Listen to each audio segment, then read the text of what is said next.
I'm Carrie, this is Sonder Sisterhood. This is a YouTube channel for the single and childless, not by choice person. Our video today is things you should consider if you are buying a home solo. Almost 5 years ago now, I bought this home and I am single and was single when I made that purchase. It was exciting, but also really nerve-wracking. Wasn't sure what I was doing, really had to rely on people around me to be giving me really solid, good advice. And so here are some things that I learned that I need to consider if I buy a different house in the future, and if you're looking to buy a house solo, that you should also consider.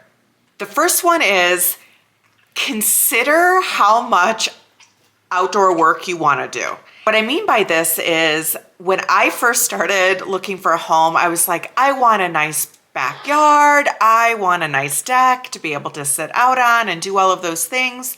I still would love to do that, except I actually am glad I don't have to do all the upkeep on it. So one of the things that I was really struggling is, do I want something like a townhome or do I want a single family home? I really wanted a single family home, but I didn't want all of the outdoor work that came along with that. And so one of the things that I did is I feel like I threaded the needle on this really well, and I got a patio home, which is a single family home, but there is like a patio in the backyard that's fenced in, and that's the only thing that I'm responsible for. And the homeowners association takes care of everything in the front and everything in the neighborhood and around that. Now, I pay about $130 a month in homeowners association dues, so that's more than I think some people do, but it's worth it to me.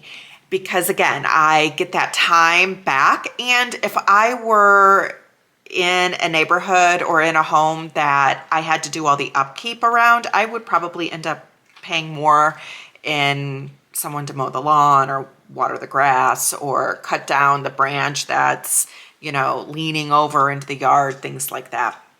So consider how much maintenance, yard work, things like that you want to do. Consider a patio home if you really want a single family home, but don't want to have to do all of the upkeep. Okay, the next one. This is a really important one. Make sure that you have enough money in your savings account to pay for and handle any unexpected repairs. When you're a homeowner, there's no landlord that's going to come in and take care of those things when they go out.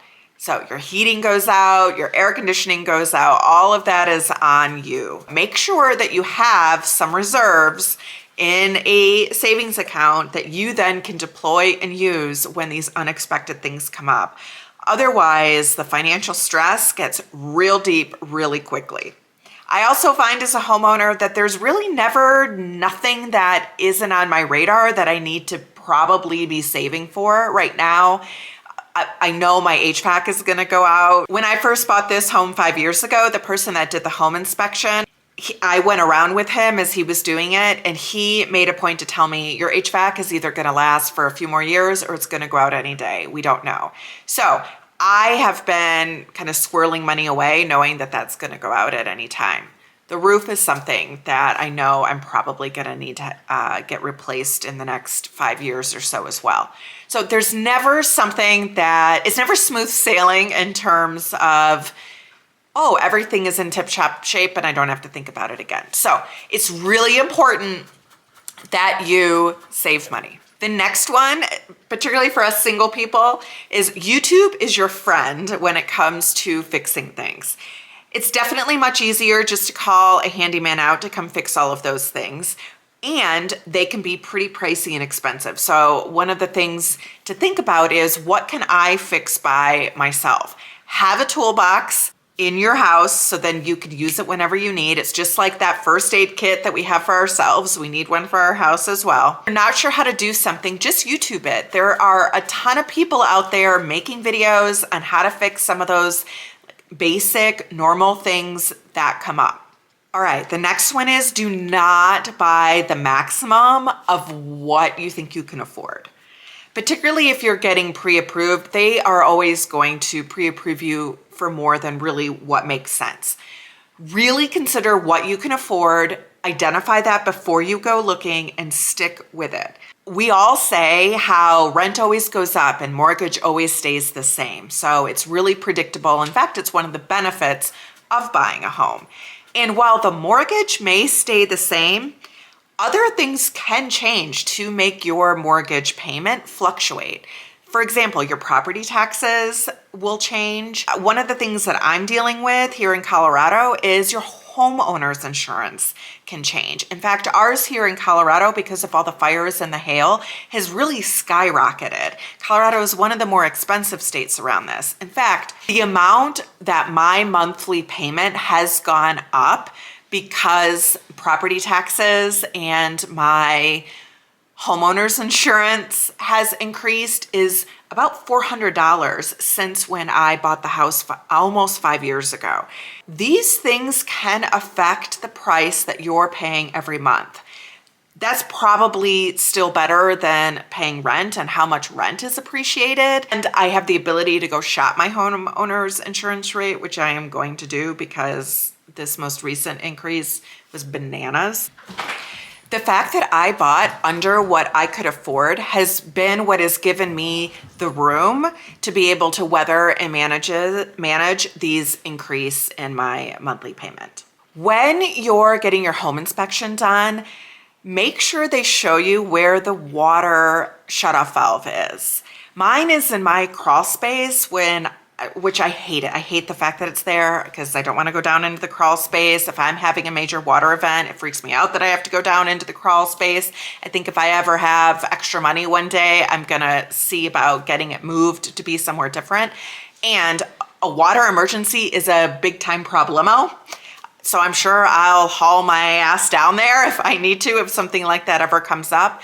But don't forget to make sure to have the inspector show you where the main water cutoff valve is. The next thing that I want you to remember is that when you are getting a home inspection done, make sure that you shell out the extra couple $100 to get a sewer scope.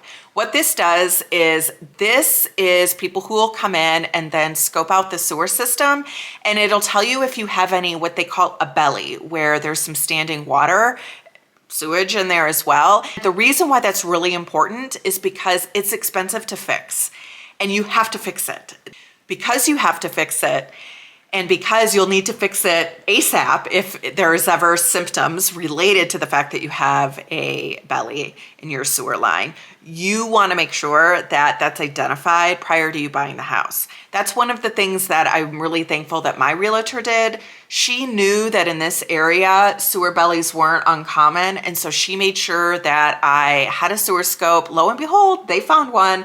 And we were able to go to the seller and be like, yeah, you got to fix this. Now, for me, I was a single person. I was working a lot. And I was like, I don't want to just take the money and get it fixed myself. They need to fix it before I move in. Otherwise, I'm not buying this house. I don't want to deal with it. Think about getting a sewer scope as part of your inspection. It's not part of a regular inspection, so it's something you'll have to do in addition to. Here's a bonus tip that I want to share with you. Often there's a lot of first-time home buying grants that you may not be aware of. I was never really aware of these. There's definitely things that you have to qualify for. Some of them you have to buy in certain areas, things like that. But do your research, ask your realtor to tell you if they're aware of any. They should be aware of them in your area. First-time home buying grants. Now, grants, it's important because that's money that you receive that you don't have to pay back. I know Bank of America has one for first-time home buyers if you buy within a certain neighborhood in your city. Give you money as part of the down payment. You don't have to pay it back. So do some of that research, especially in this home buying environment where it can be really tricky to get in as a homeowner if you're a single person. Those are my tips for buying a house solo. Let me know what tips I might have missed in the comments below, and subscribe to Saunders Sisterhood, which is a channel for the single and childless, not by choice person.